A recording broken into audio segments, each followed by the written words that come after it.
Good morning, everyone. It's Paula Jean here from Paula Jean's Pantry, and today I'm going to be making bread, which is an odd day because I usually prepare on Sunday to make bread on Monday. But this past week, I made 2 loaves. One was a jalapeno and cheddar loaf, and the other one was cinnamon raisin. But I need plain sourdough bread. So I've been on my sourdough journey since February, and yes, I still have the same starter. You never ever get rid of all your starter unless, of course, something happens and it gets moldy or whatever. But anyway, let me tell you a little about my journey. My granddaughter, Perrin, started it. She lives 5 hours away, and I thought, oh, that looks like fun. Well, it's not work to me. It's very relaxing and exciting to see your bread rise like it does, knowing that you didn't use any commercial yeast.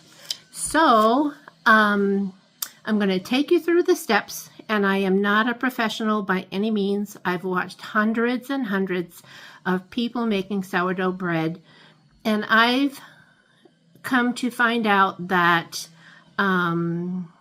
you know that sometimes if you make a recipe from the internet, it doesn't come out quite right. Well, I usually go to, and the 2 loaves I make every week are from King Arthur flour. And the videos that I watch from him, his name is Martin, and he has some great tips. And the other one that I really like is Ben Starr. Now, they both have different techniques, kind of.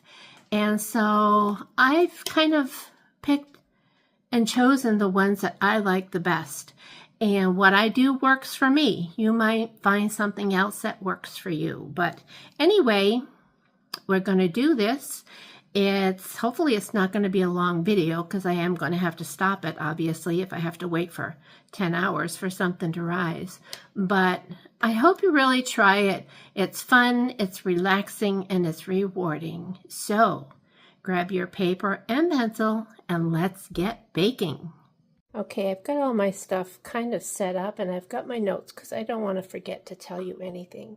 So I'm going to turn my camera around and I'll show you what I have here. First of all, I have my scale, and this is a pretty good scale. I used to use it when I made lotions and soap and such. And I have it set to grams because that's the way I'm going to be making my bread. Using grams because it's more accurate. And I know your great-great-grandmothers didn't have scales like this, but that is the only way they knew how to make bread. So they could eyeball it, and it was pretty good. Then I have my King Arthur unbleached all-purpose flour. Now you can use straight all-purpose flour, or you can use a mixture. And I've made it like that plenty of times, and it comes out fine. The structure is a little different than if you use bread flour, but it still works out well. I have my spelt flour. I add a little bit of that to it for the extra nutrition. And I just got this the other day. It's Sir Lancelot high gluten unbleached flour. And always make sure you use unbleached flour. This one is a high protein.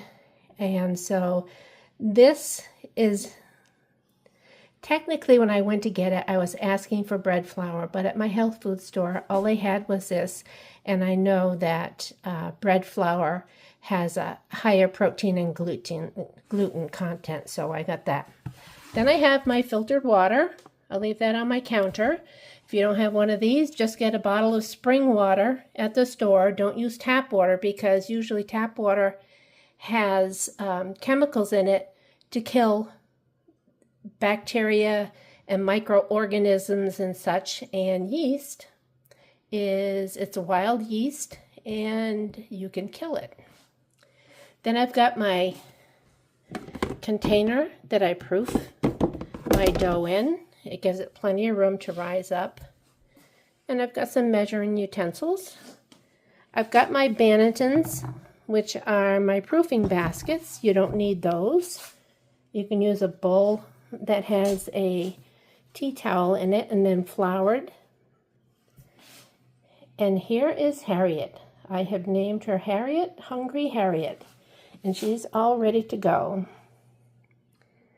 See all the nice bubbles in there?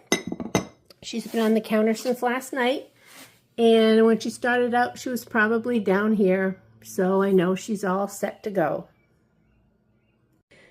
Well, I thought I was videoing before when I measured this out, but I guess I wasn't. So what I did was, there's my container. I had it on my scale, and right now there is 40 grams of sourdough starter in there. Now 40 grams equals roughly 3 tablespoons. So that's what I have in this container. Now, Harriet, show you what she looks like. I just took out that amount. Okay, she is going back in the refrigerator until I want to make something else. Then she will come out the day before. I'll feed her and she'll be ready to go the next day. Now to my sourdough starter, what's gonna go here is 3.5 cups. It calls for tepid water, but because I leave this on the counter, that's good enough. You just don't want it ice cold. It'll take a little longer to activate. So 3.5 cups or 800 grams.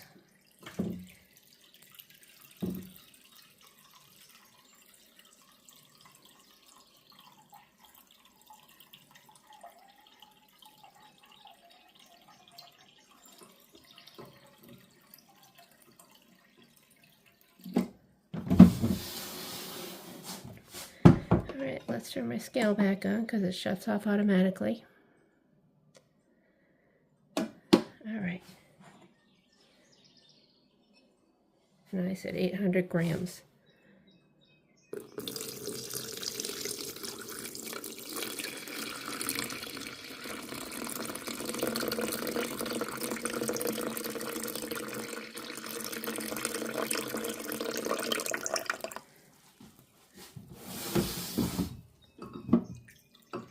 Right now it's at 6:45.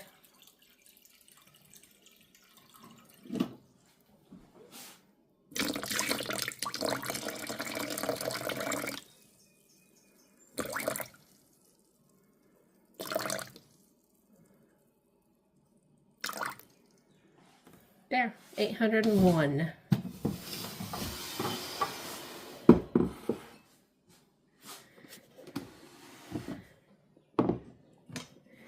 And I just usually mix it.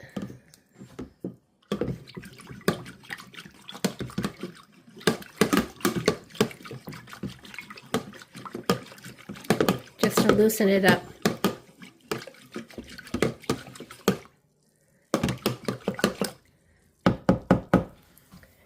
Okay. Now in this, we have to add, let me tear this out.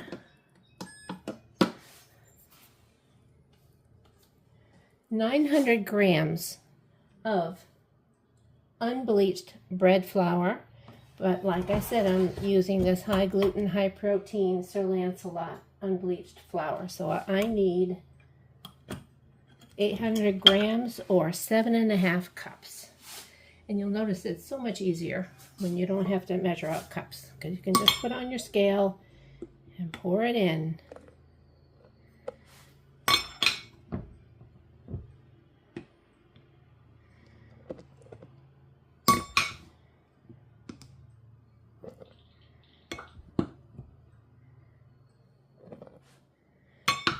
You don't have to count. I don't know how many times I get distracted and I forget where I am.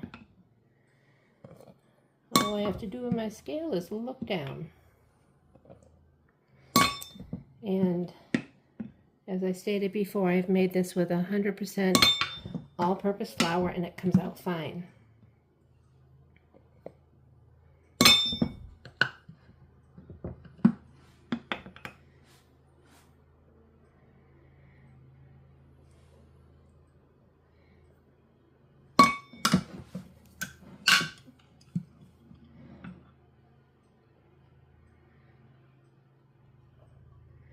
Okay, 8:38.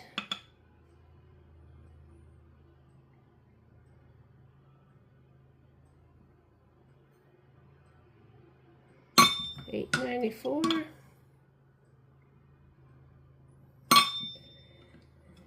$8.99. There. 900 grams. And then I'm going to be using my spelt flour, which is 3/4 of a cup plus 3 tablespoons or 100 grams. So, gotta remember to tear this out.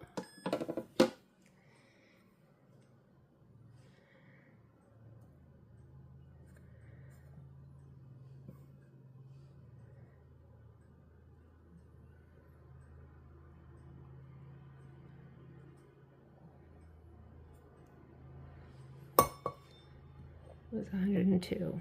There's 100. All right, we can't forget the salt.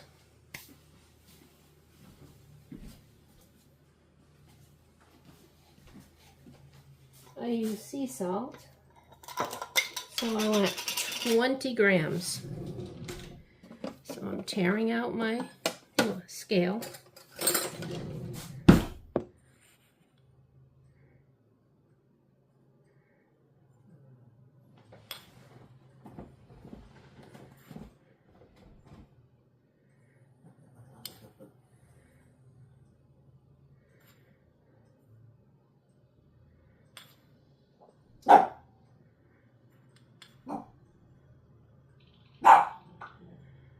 Excuse the dog.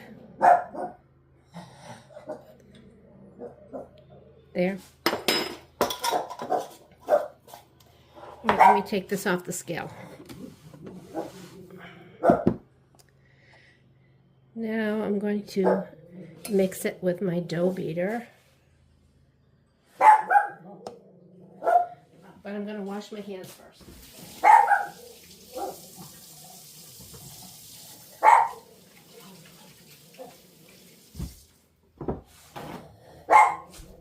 Excuse me, I'm going to go beat a dog.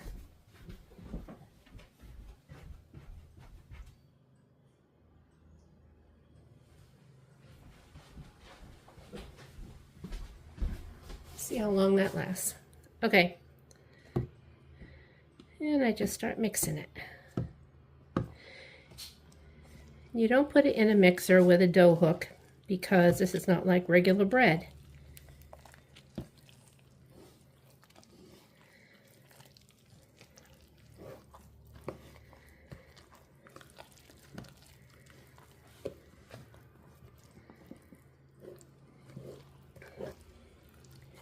Now I'm going to move us over to the sink. You might be wondering why I'm at the sink. Well, you'll see in a minute. Because I'm going to switch from this to my hand. And I just feel like I want to be close to the sink so I can rinse my hand off after.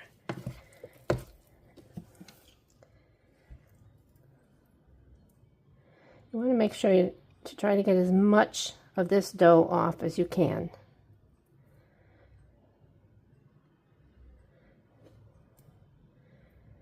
Okay, we're ready for the hands.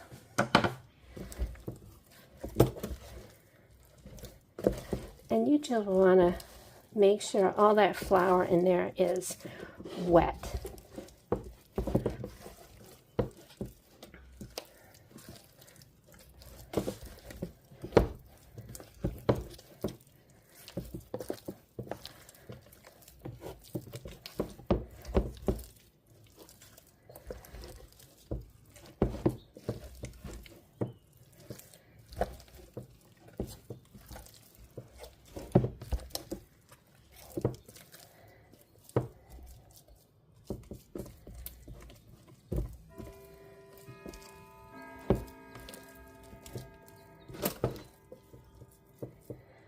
Okay, I'm going to clean my hand off now and put the lid on, and it's going to sit for a half hour so it can hydrate.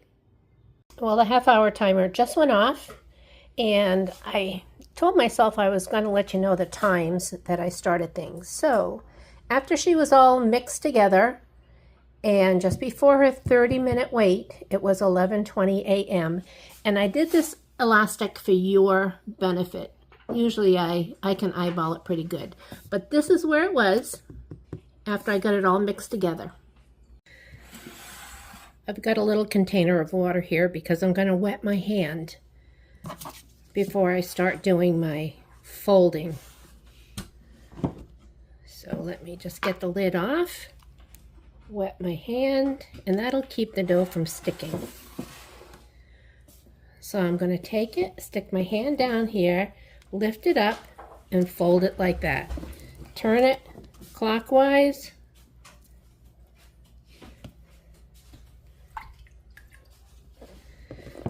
And keep doing that all around.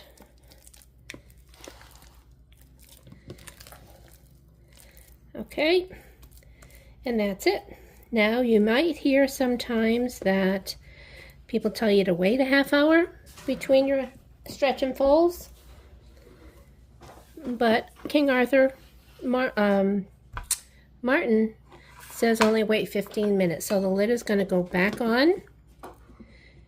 It is now 11:50 and I'll be back in 15 minutes. All right, now ready for my second stretch and fold. It is 12:05.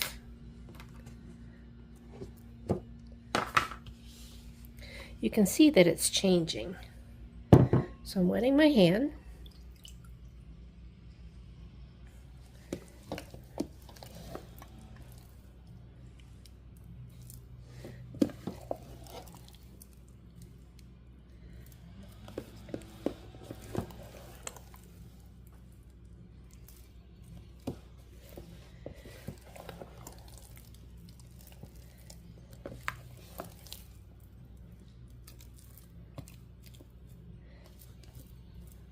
All right, lid is going back on for another 15 minutes. All right, here's the last stretch and fold, and you can see how this is smoothing out as that flour is getting nice and hydrated.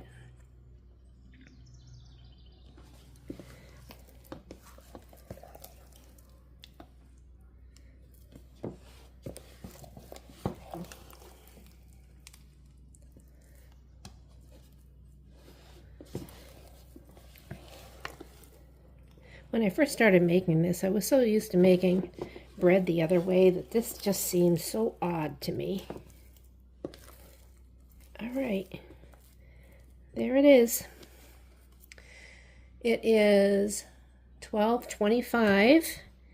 The lid is going back on, and it's going to rest and it's going to rise, and I want it to double.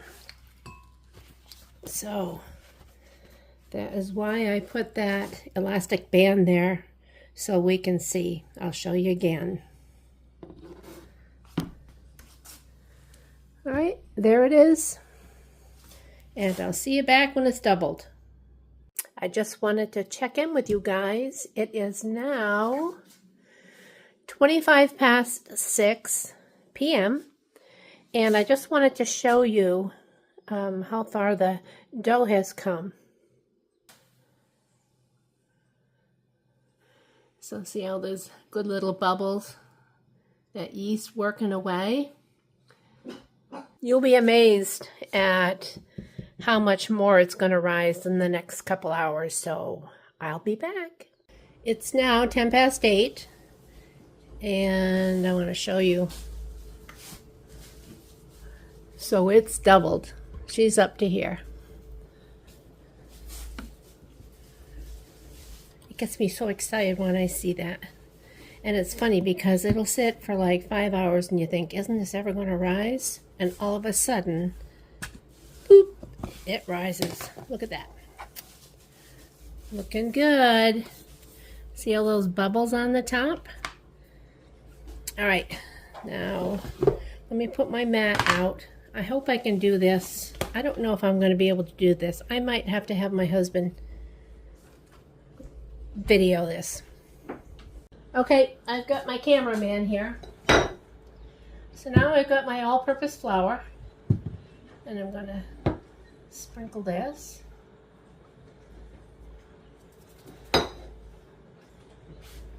And then I am going to put some flour on top of that. And while I'm at it, I'm going to get my baskets ready. I've got my liners in them. And then you have to make sure you flour the insides really good, because the dough is going to go in here before it goes into the refrigerator to chill all night long. So you got to do that really good. So there's one. Oop, I think I need some more.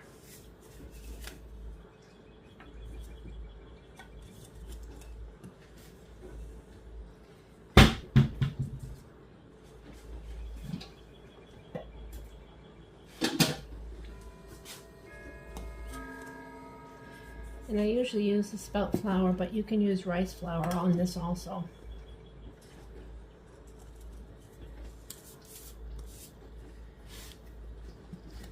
There.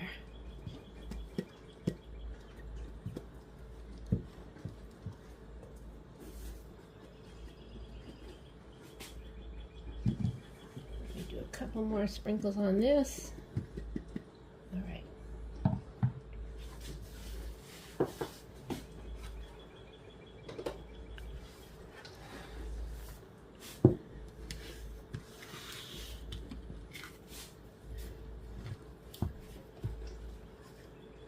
And you don't want to pull this out because you end up tearing it, and you want to be kind of gentle with it. So I have my little scraper, my dough scraper. And like I said, there's going to be a lot of dough here because it is for 2 loaves. There.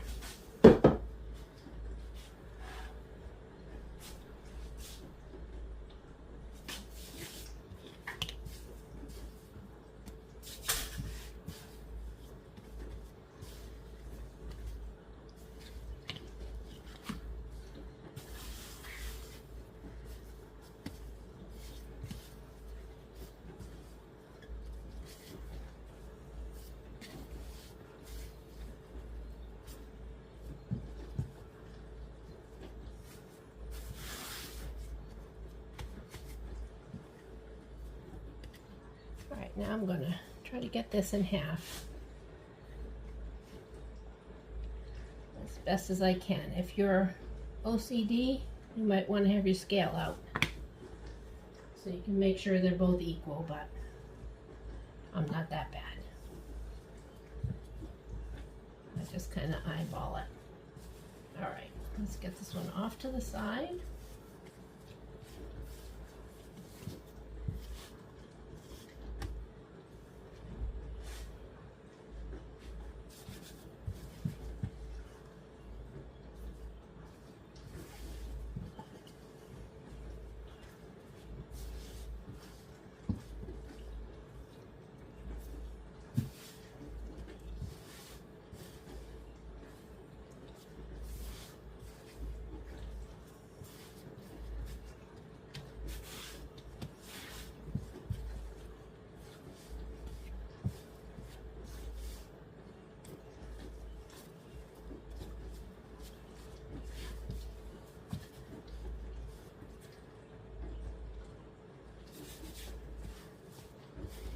Alright, now you want to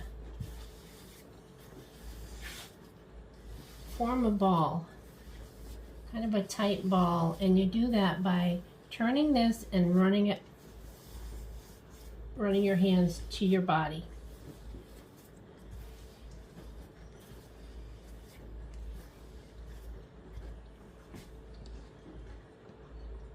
Alright, I'm going to put it in my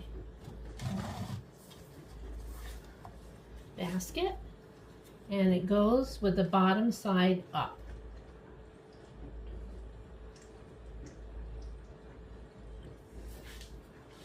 There's one.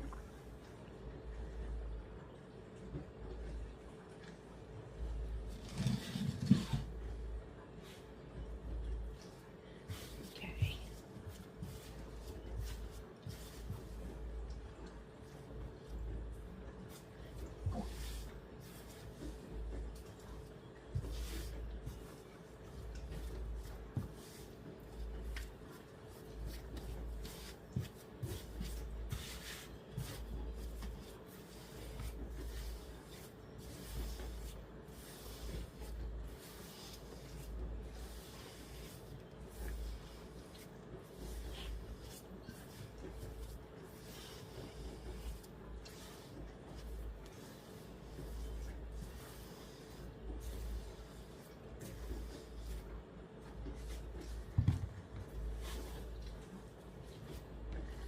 There.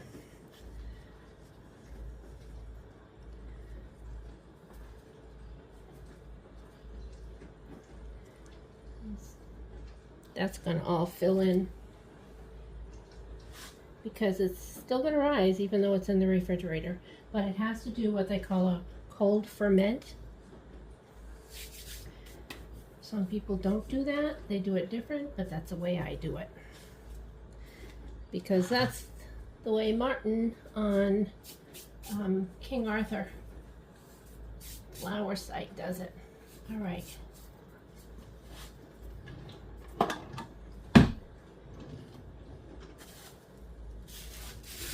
Okay, these are all formed. I floured the top. Now I'm going to put my little plastic shower caps on.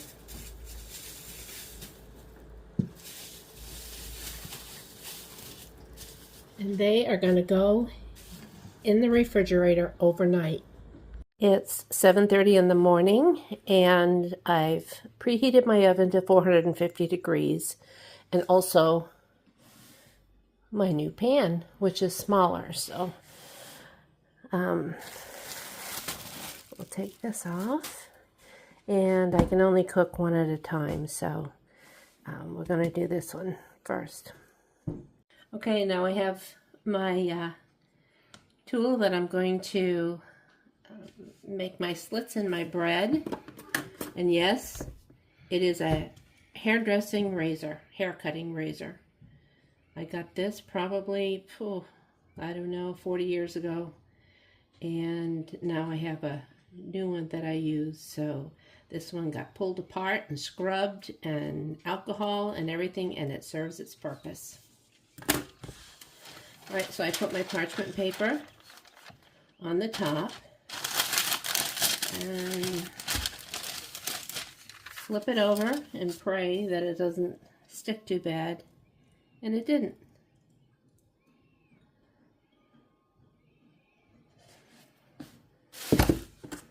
So now I'm going to just make a nice big slit. And this is to help let some of the steam out, and that's what gives you that nice, they call it an ear. So I'm going to pick this up, put this in the pot.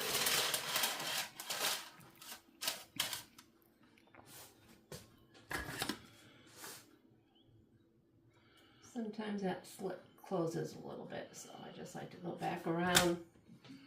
We'll put the lid on, and it's going in the oven at 450 degrees for 15 minutes with the lid on. All right, the bread is coming out. Now I did 20 minutes at 450 before I took the lid off, and 25 minutes without the lid. Be very careful when you're removing your bread from this pan, or your pan is going to be hot.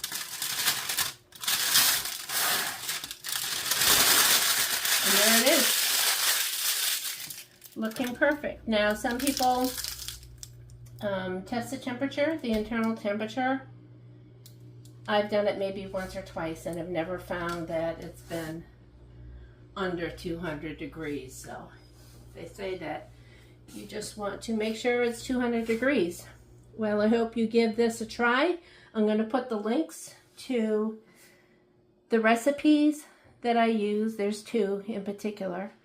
And anything else that I think you would want to know.